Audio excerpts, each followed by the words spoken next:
Welcome to the Living After Faith podcast, a podcast designed to help you as you leave religion and move forward with your life. We are the official podcast of RecoveringReligionists.com, a recovery group founded by Dr. Darrell Ray, the author of The God Virus. We welcome your feedback. You can contact us by going to livingafterfaith.com, at facebook.com/livingafterfaith, and follow us on Twitter at LAF with me. And now, here's today's program on Living After Faith with Rich and Deanna Joy Lyons. I'm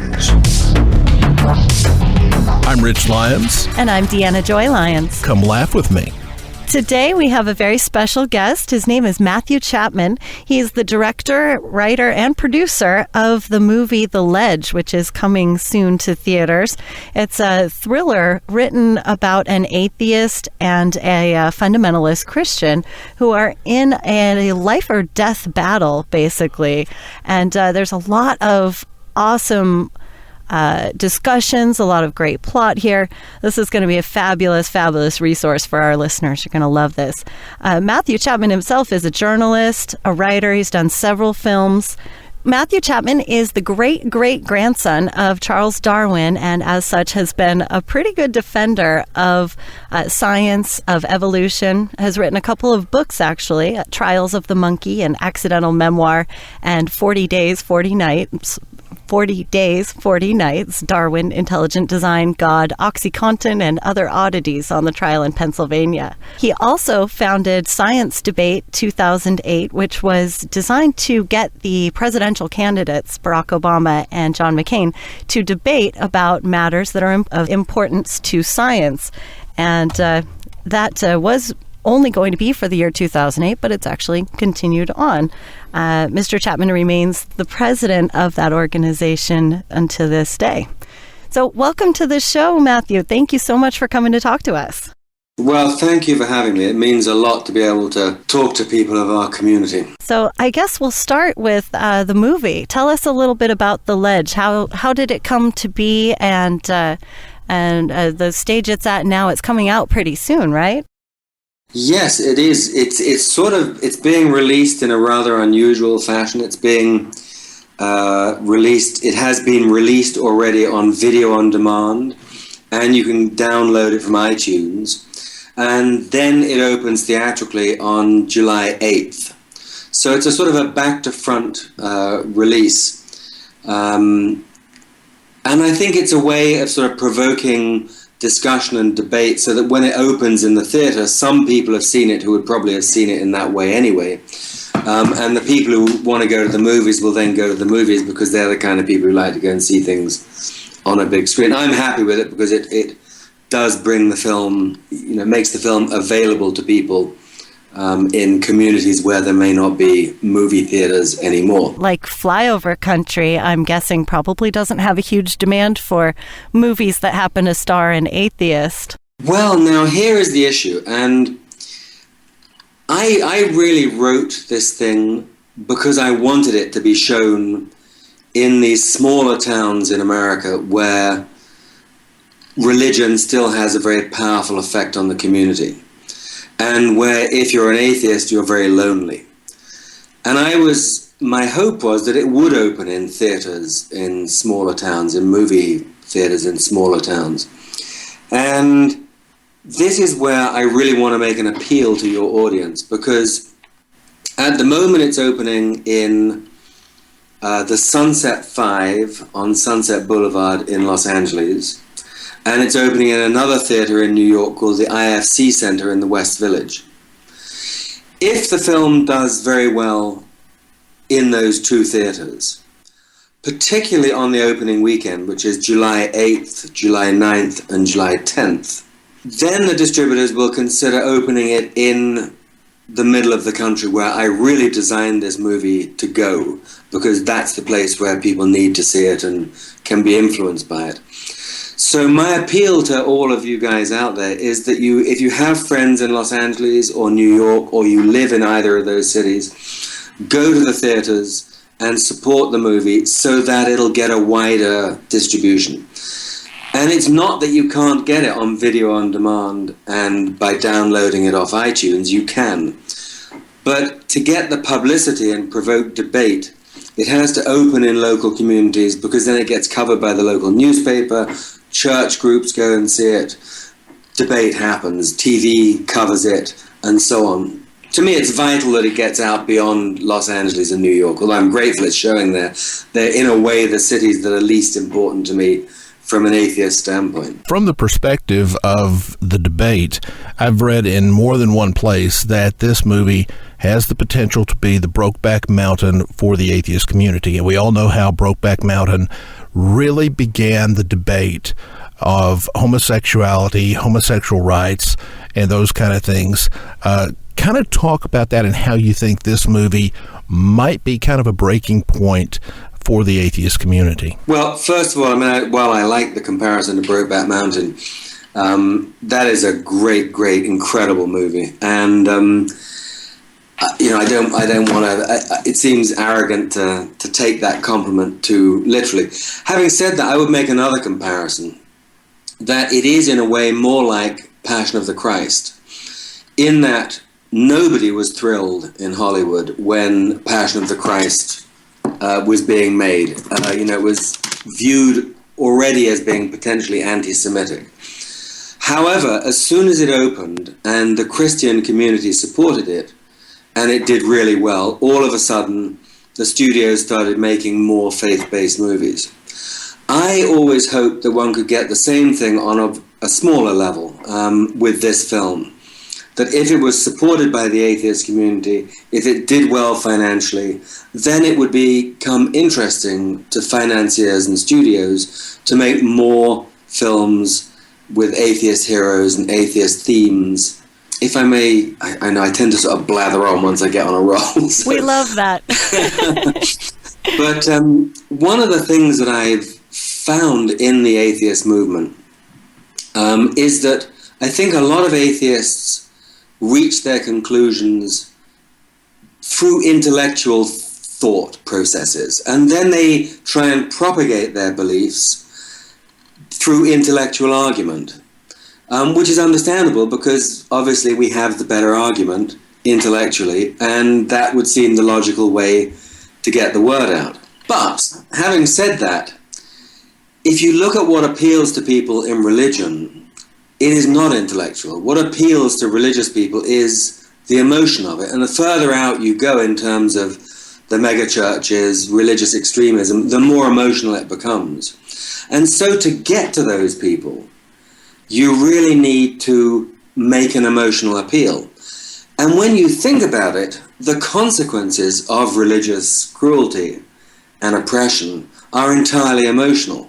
Women suffer because their lives are diminished. Gay people suffer because they don't have equal human rights. Mothers, fathers, brothers, sisters suffer emotionally when their children and brothers and sisters die in religious wars. It is a very emotional issue. So The Ledge is a thriller with a very emotional core that explores the emotion of being in conflict with religion and how bad it can get. And the responses I've gotten from religious people have been extraordinarily positive. I mean, I've had two major experiences where in one screening a woman who was an out-and-out religious fanatic, I would say a Baptist, stood up in tears at the end of the movie and said, "I'm so sorry for all the pain my faith has caused." In another case, there was a woman who was a Pentecostalist who had not spoken to her gay nephew in 5 years.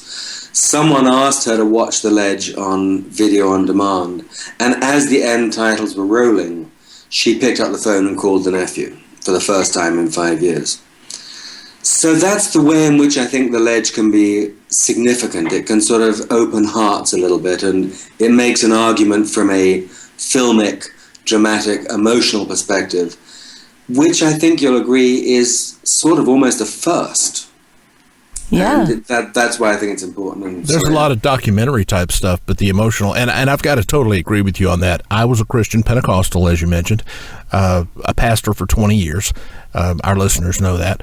But it was not the thought process that converted me to atheism. What it really was, it was the heart. I began to look at, originally, the suffering that the church had caused for the gay community. And then after that, I began to look at the suffering just in general that Christianity caused. And that's where my questioning process began. It was in the heart. Now, it certainly was answered in the mind with studying and doing some research and beginning to logically think things out.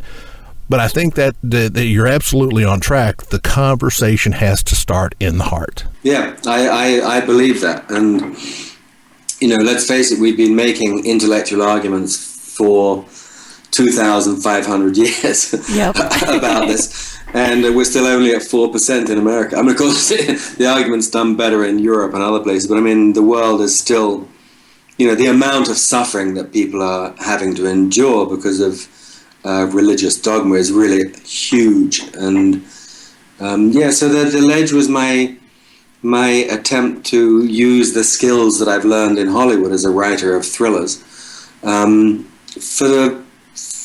the furtherance of our message. The atheist visibility portion of the movement, I think, is a huge, huge part of getting the world, America especially, to accept that atheists are not some sort of strange, moralless, demon-worshipping, heathen, awful people. And, I think you're really right. A movie is a great way to tell a personal story, to get people to identify with something. They say that a lot of times people don't accept scientific arguments and logical arguments, but if you tell them a story, a personal anecdote, a story about a journey that somebody took, that sticks with them. And this is absolutely a great way to go.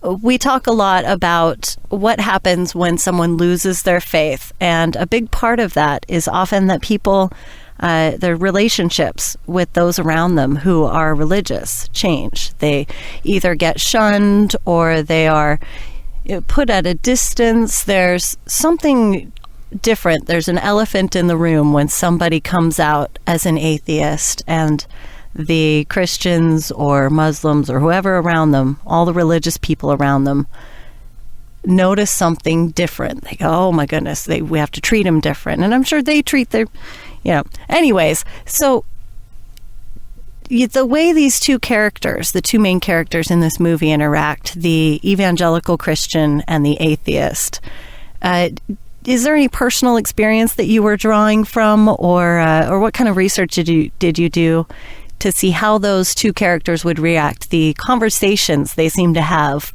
are very classic atheist versus theist arguments. Yes, and I'm sure that to atheists, the arguments will be very familiar.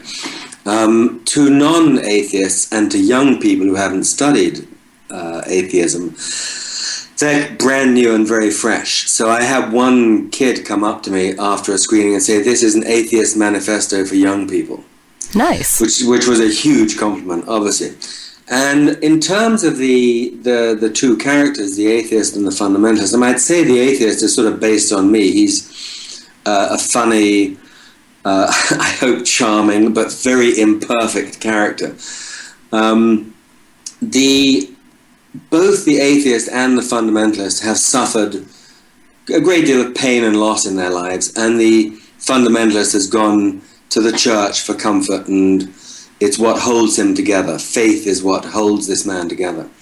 The atheist, on the other hand, has taken a sort of a courageous, defiant stance about his life. I will not believe in God. God, if there is a God, he couldn't possibly have done what he did to me to cause this amount of pain to an innocent person.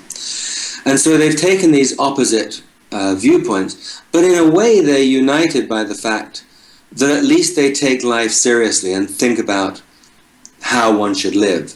And I've found in my life that I can get along with a fundamentalist or an atheist. I have trouble dealing with people who are just completely apathetic and uninterested in life's big questions. Boy, do I understand that. Yeah, and the fundamentalist character was based on sort of one character I met in Tennessee when I wrote my first book, but backed up by lots and lots of other people of that type who I met in Pennsylvania when I was doing my book 40 Days and 40 Nights. And as the great-great-grandson of Darwin, I was very surprised to hear pastors and heavy-duty believers say that Darwin was essentially Satan. He was the cause of all modern evil in the world. I mean, I was really, truly surprised by that. But before even it was known that I was Darwin's great-great-grandson, I would often encounter people who would say quite comfortably that certain people, myself included, would be going to hell to burn for all eternity. And the ease with which people would say this to me made me think of how that concept in and of itself must make it a lot easier to discriminate against gays and women and so on. Because if you can believe that, I can't remember what it is, 8/10 of the world is going to burn in hell for eternity. How Depending small, which sect you're in.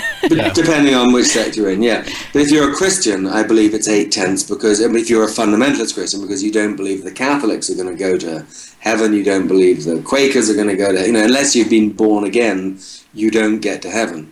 So it's kind of something like 8/10 or something, I can't remember what, but it's a huge proportion of the world is simply going to be cast into hell for all eternity. Well, once your mind comes to grips with that concept, then it can come to grips with anything. To go back to your original question was, what do you do once you leave the faith, and how do you find that same sense of community?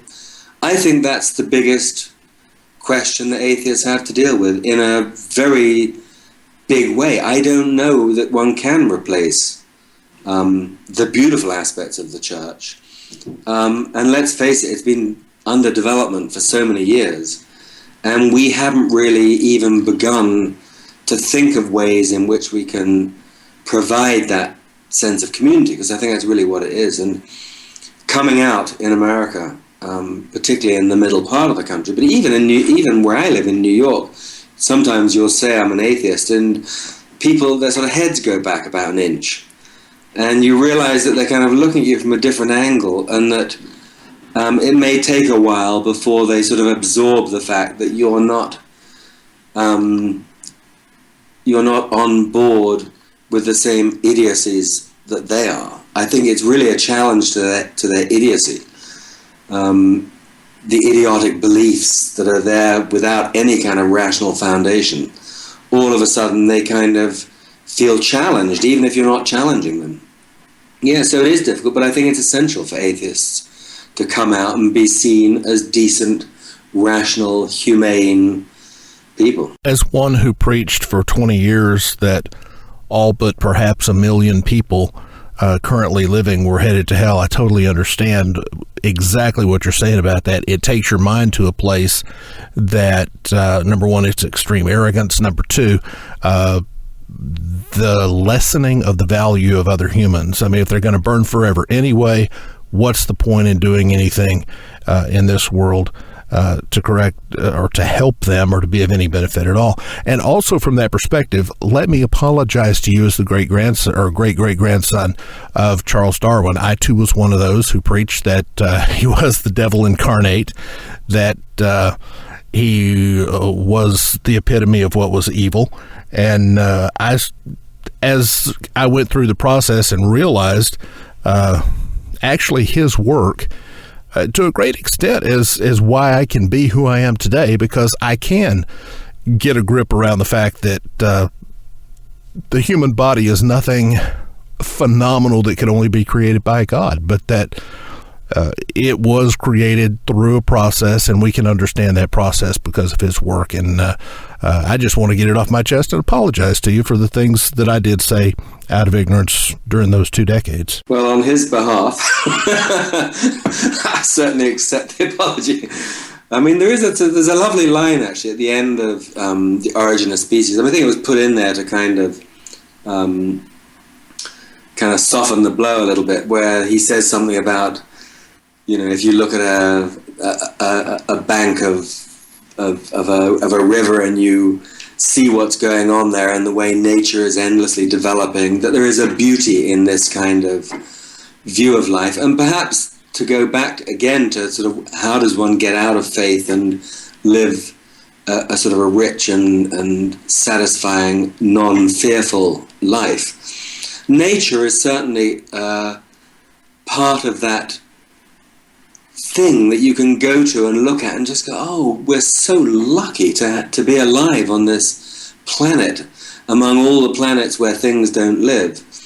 Even if it's just blind luck, how lucky we are and how beautiful it is. I would also say that atheists have better sex and more of it. Did you listen to our last episode? No, I didn't actually. That was the subject, actually. Oh, really? Yes. Yep. And so that's something to look forward to. You may not be listening to as many hymns and beautiful music and pictures, but you got that. Yeah, no, that's Absolutely. wonderful. And it is kind of a way to find your own meaning. You know, a lot of times people in religion are told that, God gives them meaning and that their religion gives them meaning and that life has nothing good, no good ideas, no meaning, no love, no happiness to offer unless you're in their church. But, as you've explained and as we've discovered, life is more meaningful when we are actually lucky enough to have been born on a planet like this. To have been born at all is great luck, and we have to appreciate what we have. It's a wonderful, beautiful thing. I think also I could add to that when I was in church, Deanna and I have a phenomenal relationship. We love each other. We love life. We live a lovely life together. And so much of life we spend just thinking, our life is wonderful. I used to live under a religious environment that you would say, well, God has given us a great life. Or you would say, God led us together. But when you stop and think that the way we got together had nothing to do with anything other than who we are, making our way in a difficult world, we found each other, we realized the value of each other, and we did everything necessary to capitalize on that and still do on a daily basis. Our marriage is not based on we'll be together forever. Our marriage is based on living this day in a way that the other person wants to be with us the next day. And I think you have to have a non-religious view of the world to do that. I think so, yeah. Yeah, I think that the key phrase there was making your way in a difficult world. And this, I think, is where sometimes atheists fall down, is in not appreciating the fact that everybody is trying to make their way in a difficult world and find the best way they can to survive and be happy. And if you don't understand that sort of fundamental thing that we share, which is this struggle for existence, for happiness, for love, for engagement, and that they, on the other side, are trying to do the same thing in a kind of, in my view, ineffective way, then you can't really ever reach out to those people. And so for me, it's wonderful to speak to someone who was in that community and understands the depths that lead, the depths of suffering that can lead people into that. There's something else I think is very apposite here too, which is, I think it was Einstein said, happiness is for pigs.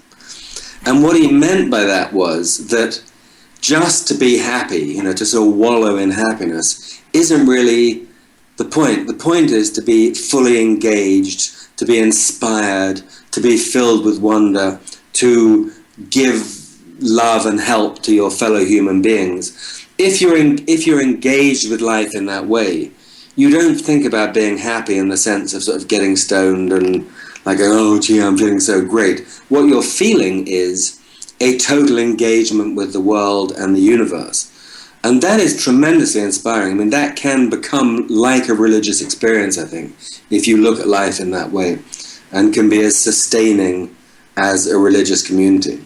Oh, yeah, absolutely. I agree with you. I was just talking with my best girlfriend last night on the phone, and she said something that I hadn't noticed before, but when she did, it totally clicked with that meaning. She said, Deanna, you are not happy unless you are caring for someone, supporting them and loving them to the best of your ability.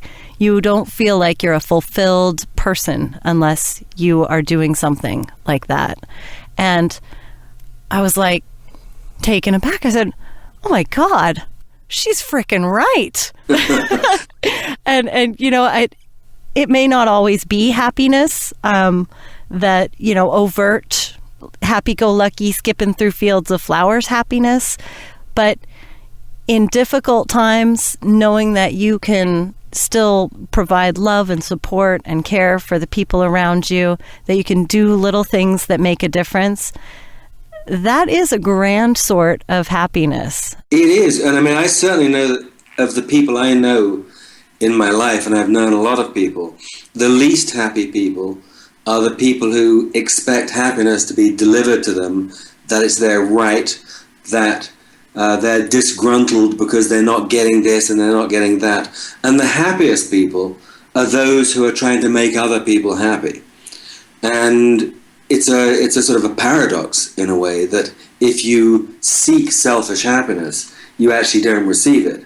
If you try to give happiness to other people, you become happy. I think you're so right. I wanted to jump back actually to the atheist community topic, because that's something we've been kind of talking about a lot here. And Nathan Phelps was telling us about the Life After Faith program, which is sort of a get-together of people through the Center for Inquiry, where basically people get together and talk about how life is after faith. And it's kind of a landing place for people when they leave religion. And that's a lot like what we're doing here on the Living After Faith podcast, by talking to people, hearing their stories, by talking about ways that we change and ways that life changes after we leave religions, especially some of the more abusive ones. I think it may provide a bit of a pillow to land your butt on when you jump off the big scary ship of religion and there's nothing out there to land on. And you know, people having a positive view of atheists, I think, is a very big part of that, because Rich told us about when he lost his faith and he looked in the mirror and he said, "That's it, Rich. You are the worst a human being can possibly be. Yeah. You are an atheist. You don't believe in God. You've hit bottom." But if he'd have known a positive view of atheists, like we're trying to do with the Atheist Visibility, with the Ledge, I think that might make it a lot easier for people to jump ship and come down to where it's soft and happy. Yeah, well, I mean, that again is something that I hope the Ledge can do, because it is a little brick in a house that one hopes provides comfort. But cultural artifacts like movies and books and stories and so on can give people a feeling that they're not alone. And in terms of women in particular, this is something that movies can do in a way that no other form, I think, can. I've had many, many women come up to me after screening The Ledge who have said, "I lived in a relationship such as Liv Tyler and Patrick Wilson's marriage. I've lived in a relationship where my husband was very religious, where he said he loved me a great deal, but the love felt oppressive and the church was kind of all over us and it was like claustrophobia. And it wasn't abusive physically, but it was oppressive mentally, emotionally, and philosophically." And that they felt, watching Liv Tyler's development in the film as the wife of a fundamentalist who eventually escapes him, albeit through a rather painful event, they felt inspired and comforted by her story. And when it came down to it, when I would question them, I said, well, what is that moment where you felt that sense of community with her and felt that she was helping you? It turned out it was a 5-second close-up where she looks at her husband and simply tilts her head back about a little bit, just puts her chin up and walks away. And that is the power of film. Not a word was spoken, but they looked at her face and they were moved and felt that they were part of a feeling that is shared by others. We're kind of getting to the end of our program here. I would like to go back and for you to, again, invite people in the Los Angeles, New York, the communities where this film is first showing. Tell us when, tell us where. Let's pack those places. Well, it opens on July 8th. And the first 3 days are very important. The 8th, the 9th, and the 10th. Friday night, Saturday night, and Sunday night. That is the way a film is judged by the industry. If it does well during those first 3 days, people go, wow, this is something that could actually work commercially, and that's when it'll open wider and reach the right places. The two theaters are the Sunset 5, which is on Sunset Boulevard in West Hollywood, and the IFC Center in the West Village in New York. We have a website called ledgemovie.com, and all of the details are on there, along with ways in which you can help to get the word out. You can see clips of the movie. So ledgemovie.com is the best source of information for where it's playing, when it's playing, and so on. But it's the Sunshine 5, Sunset Boulevard, and the IFC Center, New York, West Village.